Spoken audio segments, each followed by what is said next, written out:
E aí, tudo certo? Hoje a gente vai mergulhar numa ideia que, olha, vamos combinar. Parece coisa de ficção científica, né? Será que as plantas sentem as coisas? Tipo, ter percepções, sensações, quase uma consciência mesmo. É meio doideira pensar nisso. A gente pegou um artigo de blog para analisar, um daqueles que circulam bastante, sabe? O título é 5 evidências de que as plantas são sencientes. Ele junta vários argumentos, algumas descobertas científicas que estão fazendo barulho. E a tese do artigo é forte. Diz que plantas poderiam sentir dor, prazer, medo, até criar estratégias de defesa. Ok, vamos analisar isso com calma. Nossa ideia aqui é investigar a fundo esses argumentos, sabe? Tentar entender o que a ciência já mostra e o que talvez seja uma interpretação um pouco mais animada do artigo. Vamos ver o que essa fonte traz para a gente. Para começar, o artigo já joga na roda um nome importante, o geneticista Daniel Chamovitz. Ele escreveu aquele livro What a Plant Knows, e o artigo diz que ele confirma, sim, plantas têm sentidos, e bem aguçados até. Percebem predadores, clima, até sons.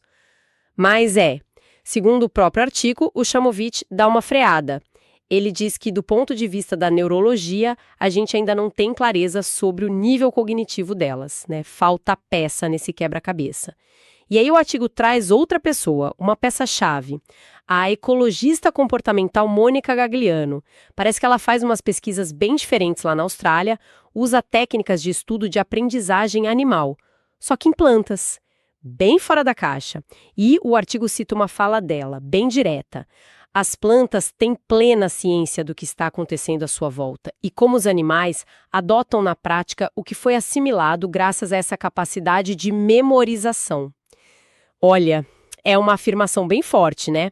Prepara o terreno para a gente olhar as tais evidências que o artigo lista. E aqui que a coisa começa a, digamos, esquentar de verdade. Vamos dar uma olhada mais de perto nessas 5 evidências que o artigo usa para dizer que as plantas são, de alguma forma, sencientes. O que será que elas mostram mesmo? Olha, o fascinante aqui é como o artigo vai costurando essas ideias, né? A primeira evidência que ele traz são os sinais elétricos. Veja bem, planta não tem nervo, não tem cérebro como a gente pensa no animal, mas elas usam sim impulsos elétricos para mandar mensagens internas. E às vezes por distâncias longas dentro da própria planta. Como assim? Sinais elétricos, tipo um sistema nervoso de planta? Meio isso. Não exatamente um sistema nervoso como o nosso, mas para comunicação interna rápida funciona de forma parecida, sabe? O artigo dá um exemplo interessante. Um inseto pica uma folha, ou a gente espeta ela, e pronto. A planta dispara um sinal elétrico que viaja e avisa outras folhas lá longe para, se preparar, ativar defesas. Ah, entendi. É mais lento que os nossos nervos, usa outros mecanismos, outros íons, mas a função de alerta rápido está ali. Mostra uma rede de comunicação interna, né? Que é, no mínimo, muito eficiente. Aí a segunda evidência que o artigo aponta foca na reação de defesa e no movimento. Isso a gente até consegue ver mais fácil no dia a dia. Aquela planta que se vira toda para buscar o sol, né, o fototropismo, ou folhas que se fecham quando a gente toca, tipo a dormideira, ou que mudam de forma. Sim, sim. E, claro, o exemplo clássico que todo mundo acha incrível, as plantas carnívoras, a dionéia, fechando aquela boquinha para pegar um inseto. O artigo usa isso para reforçar. Olha aí, elas não são paradas, elas reagem, se mexem, interagem. Faz sentido, elas realmente não são passivas, isso é fato. Mas daí para chamar de senciência é um salto considerável, não acha? Uma reação química, mecânica, não é necessariamente um sentimento ou uma consciência, né? Exato, é exatamente essa linha tênue que o artigo está explorando. Ele apresenta essas reações como se fossem, digamos, os tijolinhos para construir a ideia de senciência. E aí vem a terceira evidência, e aqui o artigo realmente joga alto. Ele afirma que as plantas teriam, pasme, entre 15 e 20 sentidos. 15 a 20? Sim, incluindo os nossos 5 básicos, né? Visão, audição, tato, olfato, paladar, e mais um monte. Caramba! 15 a 20. Mas como assim? O artigo detalha quais seriam esses outros sentidos todos. Que curiosa agora. Pois é, aí que tá o ponto. O artigo lança esse número 15 a 20, que, claro, chama muito atenção, mas ele não entra nos detalhes, não lista quais seriam todos esses sentidos a mais. A ideia que fica implícita é que talvez as plantas percebam o mundo de formas muito mais complexas do que a gente sequer imagina, né? Tipo, detectar variações químicas mínimas no solo, sentir vibrações específicas, talvez campos magnéticos. Coisas que para nós exigiriam aparelhos, entende? Mas como o artigo não detalha, fica um pouco vago. É mais uma provocação sobre a riqueza da percepção delas do que uma lista científica fechada. E essa ideia de percepção superaguçada se liga direto com a quarta evidência, a comunicação química e a famosa internet botânica. O artigo menciona que as plantas produzem substâncias químicas e que algumas delas são bem parecidas ou até as mesmas que os animais usam como neurotransmissores. O glutamato, por exemplo, às vezes é citado nisso, embora a função exata na planta possa ser outra coisa. Neurotransmissores? Em plantas? Essa pra mim é nova. Sério. Sim, mas é super importante entender o contexto, tá? Ter a substância não quer dizer ter o mesmo sistema ou a mesma função que num cérebro animal. Longe disso. O ponto que o artigo quer fazer é que essas químicas são usadas por uma sinalização complexa entre elas. E aí que entra a tal da internet botânica. Ele descreve como as plantas se conectam por baixo da terra usando redes gigantescas de fungos, as micorrizas, que se ligam às raízes. É uma rede mesmo. Uau! E essa rede permitiria que as plantas trocassem informações e até nutrientes entre si. Essa internet botânica, nossa, parece incrível. Mas o artigo diz pra que elas usam isso? Pra mandar zap uma pra outra, fofocar do jardineiro? Quase isso. Segundo o artigo, essa rede permite que uma planta saiba quem está ali do lado, se é parente, se é estranha. E o mais impressionante que o artigo afirma é que uma planta-mãe poderia usar essa rede para mandar nutrientes extras para uma filha que está crescendo ali na sombra, coitada, sem muita luz, garantindo que ela consiga fazer fotossíntese. Peraí. Uma planta decidindo ajudar a parente. O artigo explica como rola essa decisão? Não poderia ser só uma resposta química, tipo automática? A planta parente libera um sinal de socorro, sei lá, e a rede de fungos só transporta os nutrientes para lá? Onde que entra a decisão ou a senciência nisso? Excelente ponto.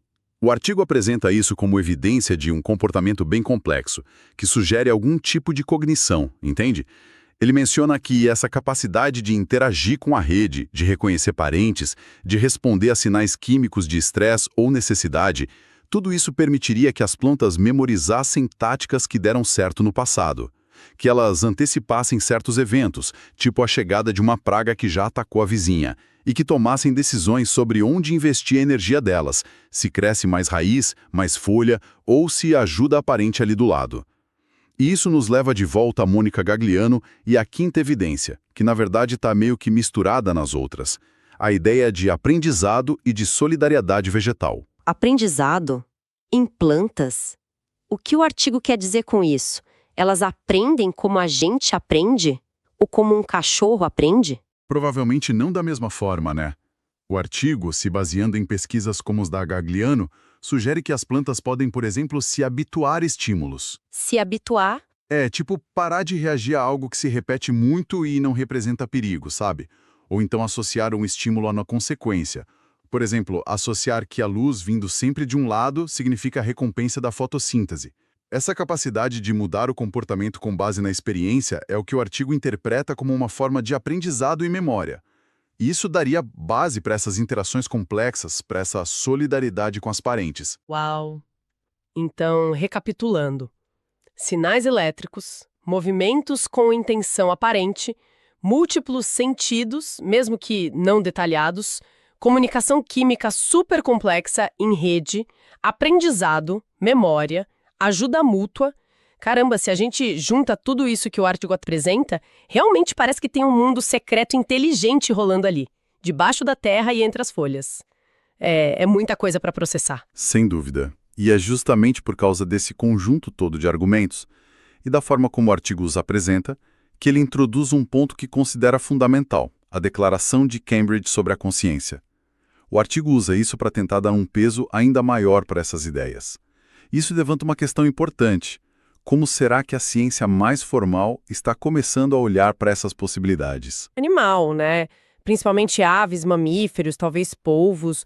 O que o artigo diz exatamente sobre ela em relação às plantas? Então, aqui está um ponto central e eu diria potencialmente polêmico da interpretação que o artigo faz.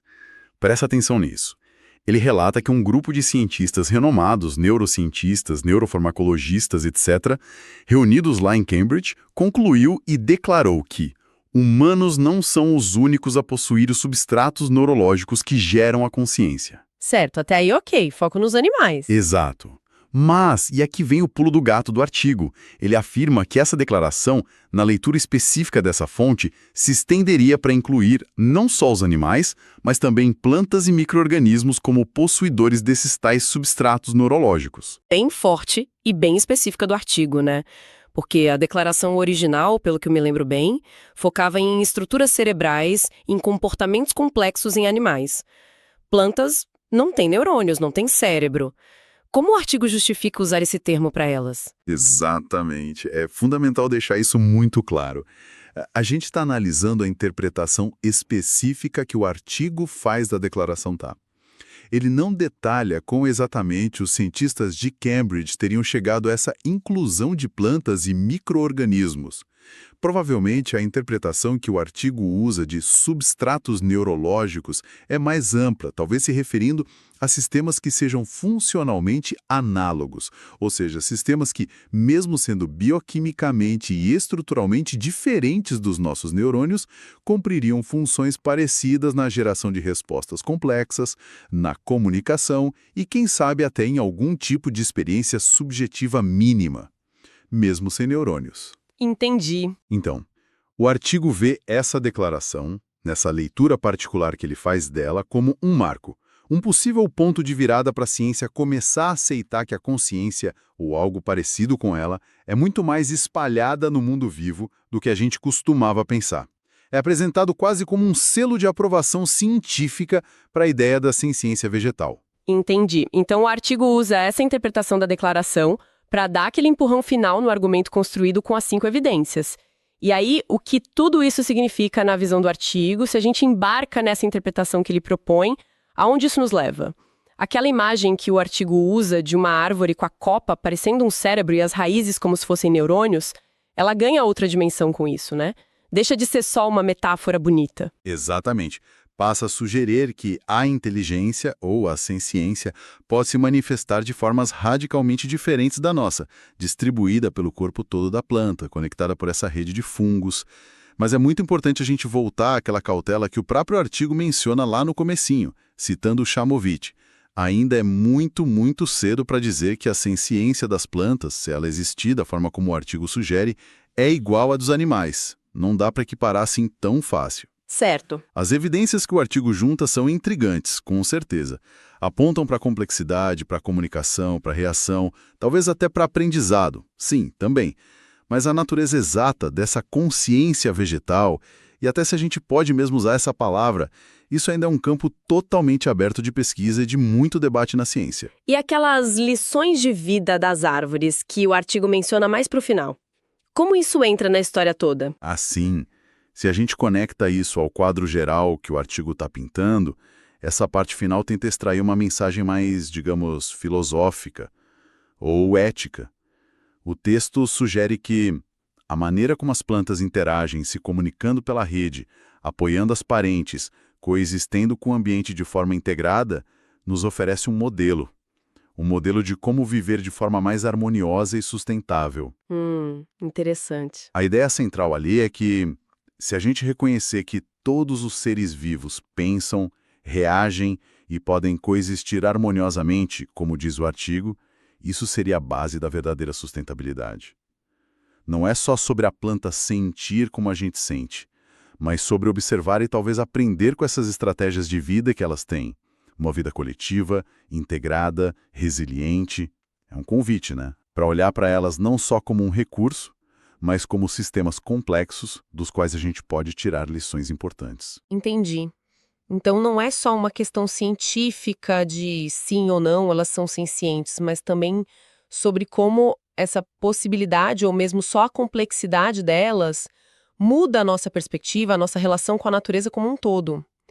Reconhecer essa complexidade toda, mesmo que a gente ainda não chame de consciência no mesmo sentido que a nossa, já seria um passo enorme, né? Precisamente.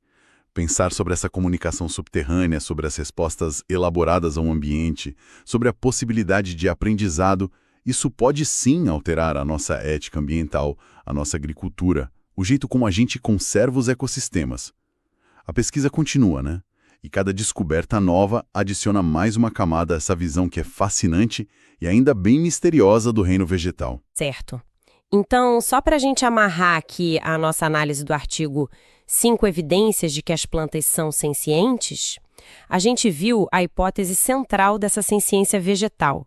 Vimos que o artigo apoia isso com argumentos sobre sinais elétricos internos, reações de defesa em movimento, a sugestão de múltiplos sentidos, ainda que um pouco vaga nesse ponto, a comunicação química sofisticada pela internet botânica e os indícios de aprendizado e cooperação entre elas.